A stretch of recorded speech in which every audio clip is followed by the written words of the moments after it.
rek kontaan ñëw ci final bi nga xam ni tey fi ñu ko defee fii ci Sadio di kontaan lool ci invitation bi nga xam ne monsieur le maire moo ko jiite ànd ak zone bi di te Koba Ndour jiite ko ñu kontaan lool ci taxawaay bi nga xam ne def nañ ko pour ñëw fekk ñu fekk si leen fii biñ ñëwee nag li ñu njëkk a def mooy dañu célébrer les anciens ñi nga xam ne ñoo fi njëkkoon di football. Ensuite fexe ba nga xam ne aussi ñiy jouer ci zone bi ñëpp ñu équiper leen. loolu aussi dañu def suñu war a gar rek parce que ci fii lañ dëkk lu ñu am war nañ ko mën bokk ak ñoom mais li gën a am solo mooy dañu ñëw aussi mu nekkoon occasion pour ñu waxtaan ak sunu mbokk yi sunu rakk yi sunu xarit yi waxtaan ak ñoom wax leen ne leen nañ continuer di gëm seen bopp.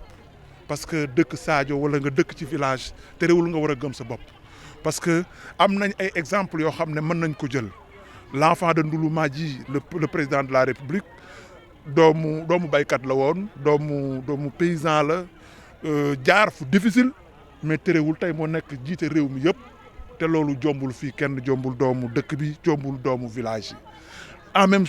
même temps aussi ñu mën nañu xool ku mel ne Sadio Mané le fils de Bambali mu nekk jeune boo xam ne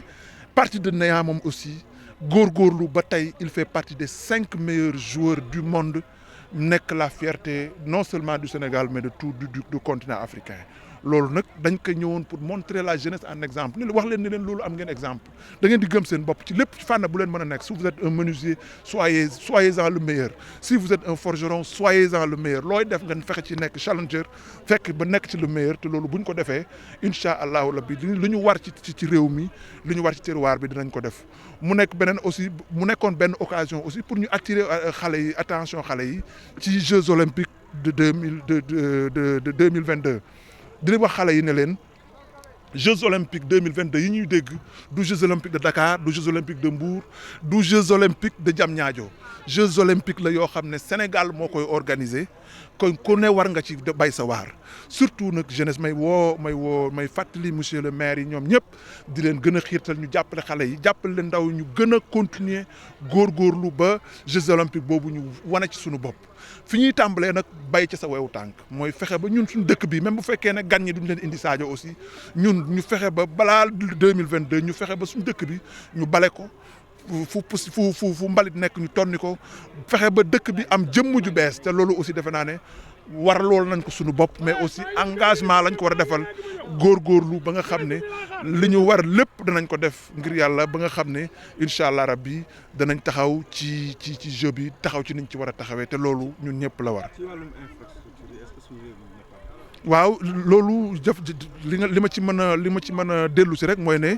wane ni le comité d'organisation bi joxe na ci engagement yu wér te y a beaucoup de conventions qui ont été signées et que les travaux le stade de Iba Mar Diop qui va être le terrain central dina ci terrain central bu stade Iba Mar Diop kon dinañ ko pare dina am te jeux yi dañu bëgg ñu xam ne jeux yi jeu ville lay doon maanaam on va amener le sport dañuy indi sport bi ci biir ville bi ñu bari dañu yaakaar na ay stades yu bees lay doon.